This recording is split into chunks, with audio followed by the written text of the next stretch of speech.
Esperanza Rising by Pam Munoz Ryan.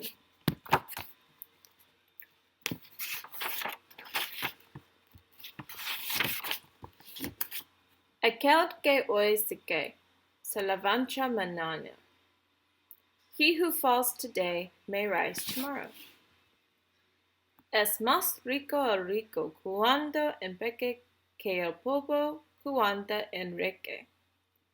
The rich person is richer when he becomes poor than the poor person when he becomes rich. Mexican Proverbs.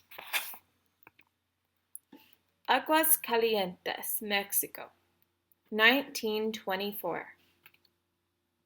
Our land is alive, Esperanza, said Papa, taking her small hand as they walked through the gentle slopes of the vineyard. Leafy green vines draped the arbors, and the grapes were ready to drop. Esperanza was 6 years old, and loved to walk with her papa through the winding rows, gazing up at him and watching his eyes dance with love for the land.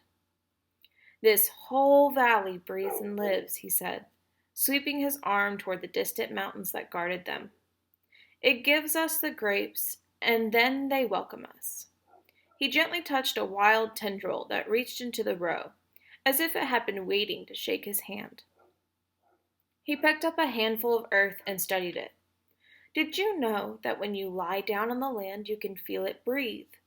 That you can feel its heart beating? Papi, I want to feel it, she said.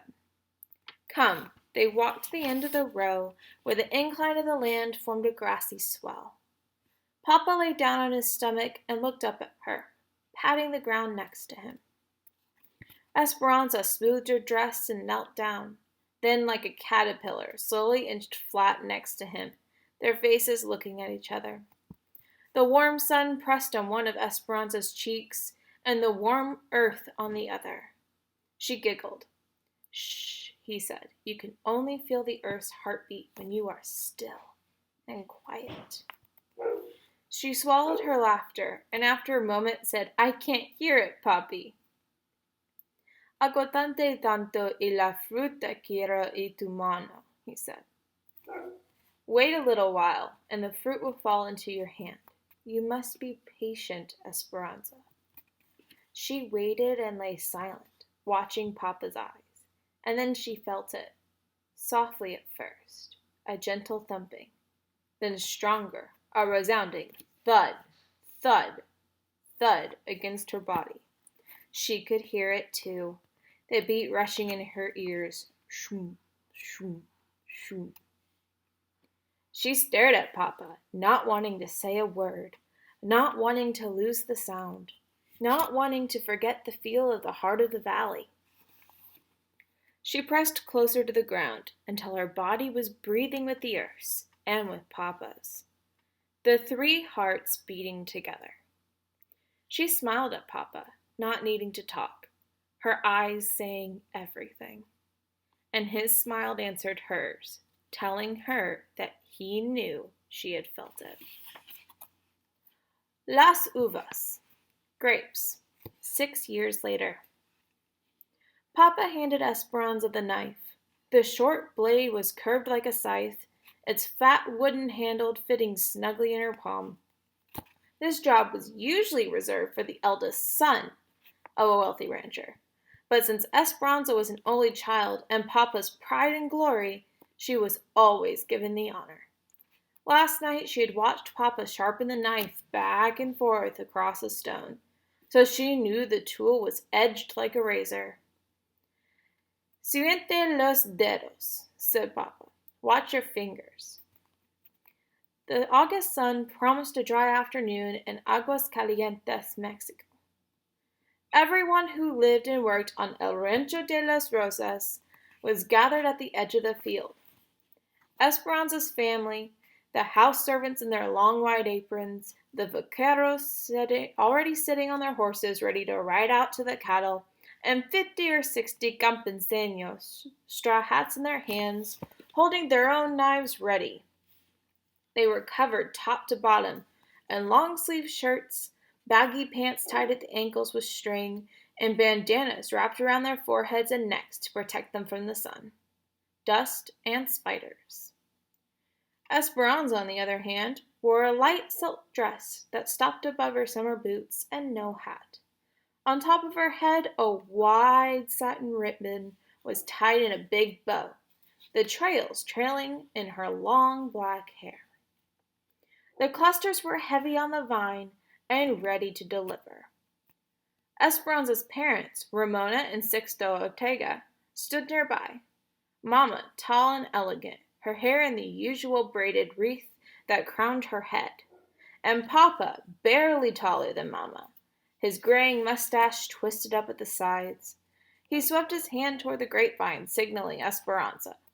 When she walked toward the arbors and glanced back at her parents, they both smiled and nodded, encouraging her forward. When she reached the vine, she separated the leaves and carefully grasped a thick stem. She put the knife to it, and with a quick swipe, the heavy cluster of grapes dropped into her waiting hand. Esperanza walked back to Papa and handed him the fruit. Papa kissed it and held it up for all to see. La cosecha, said Papa. Harvest. Ole, ole, a cheer echoed around them. The campesinos, the field workers, spread out over the land and began the task of reaping the fields. Esperanza stood between Mama and Papa, with her arms linked to theirs, and admired the activity of the workers. Papi, this is my favorite time of year, she said, watching the brightly colored shirts of the workers slowly moving among the arbors.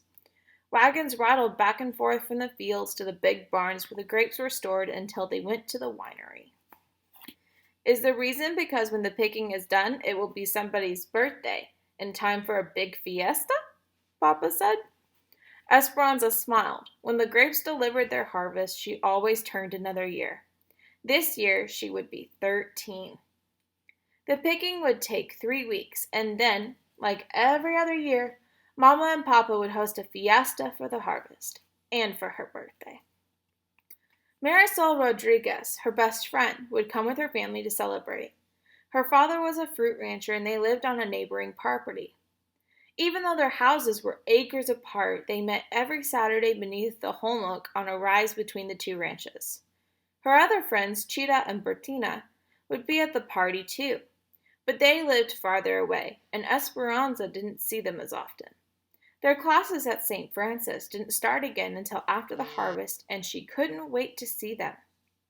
When they were all together, they talked about one thing, their quinceañeras, the presentation parties they would have when they turned 15.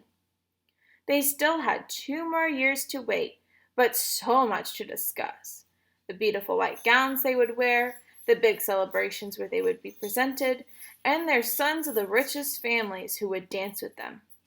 After their quinceañeras, they would be old enough to be courted, married, and become las patronas, the heads of their households, rising to the positions of their mothers before them. Esperanza preferred to think, though, that she and her someday husband would live with Mama and Papa forever, because she couldn't imagine living anywhere other than El Rancho de las Rosas, or with any fewer servants, or without being surrounded by the people who adored her. It had taken every day of the 3 weeks to put the harvest to bed, and now everyone anticipated the celebration. Esperanza remembered Mama's instructions as she gathered roses from Papa's garden. Tomorrow, bouquets of roses and baskets of grapes on every table. Papa had promised to meet her in the garden, and he never disappointed her. She bent over to pick a red bloom, fully opened, and pricked her finger on a vicious thorn. Big pearls of blood pulsed from the tip of her thumb, and she automatically thought, bad luck. She quickly wrapped her hand in the corner of her apron and dismissed the premonition.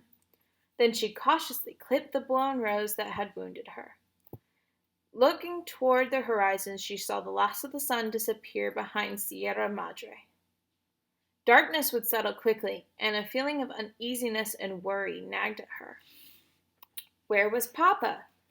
He had left early that morning with the vaqueros to work the cattle, and he was always home before sundown, dusty from the mesquite grasslands and stamping his feet on the patio to get rid of the crusty dirt on his boots. Sometimes he even brought beef jerky that the cattleman had made, but Esperanza always had to find it first, searching his pockets while he hugged her. Tomorrow was her birthday, and she knew that she would be serenaded at sunrise.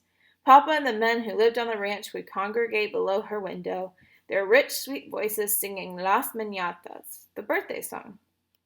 She would run to her window and wave kisses to Papa and the others, then downstairs she would open her gifts. She knew there would be a porcelain doll from Papa. He had given her one every year since she was born, and Mama would give her something she had made, linens, camisoles, or blouses embroidered with her favorite beautiful needlework. The linens always went into the truck at the end of her bed for algún día, for someday. Esperanza's thumb would not stop bleeding. She picked up the basket of roses and hurried from the garden, stopping on the patio to rinse her hand in the stone fountain. As the water soothed her, she looked through the massive wooden gates that opened onto thousands of acres of Papa's land. Esperanza strained her eyes to see a dust cloud that meant riders were near and that Papa was finally home. But she saw nothing. In the dusky light, she walked around the courtyard to the back of the large adobe and wood house. There she found Mama searching the horizon too. "Mama, my finger, an angry thorn stabbed me," said Esperanza. "Bad luck," said Mama, confirming the superstition, but she half smiled. They both knew that bad luck could mean nothing more than dropping a pan of water or breaking an egg. Mama put her arms around Esperanza's waist, and both sets of eyes swept over the corrals, stables, and servants' quarters that sprawled in the distance. Esperanza was almost as tall as Mama, and everyone said she would someday look just as beautiful as her mother. Sometimes, when Esperanza twisted her hair on top of her head and looked in the mirror, she could see that it was almost true. There was the same black hair, wavy and thick, same dark lashes, and fair creamy skin. But it wasn't precisely Mama's face, because Papa's eyes were there too, shaped like fat brown almonds. "He is just a little late," said Mama, and part of Esperanza's mind believed her, but the other part scolded him. "Mama, the neighbors warned him just last night about bandits." Mama nodded and bit the corner of her lip in worry.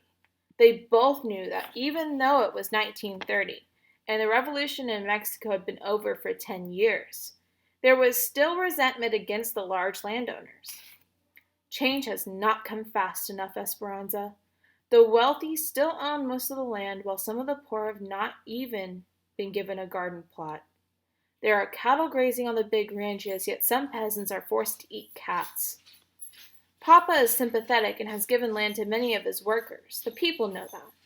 But Mama, do the bandits know that?" "I hope so," said Mama quietly.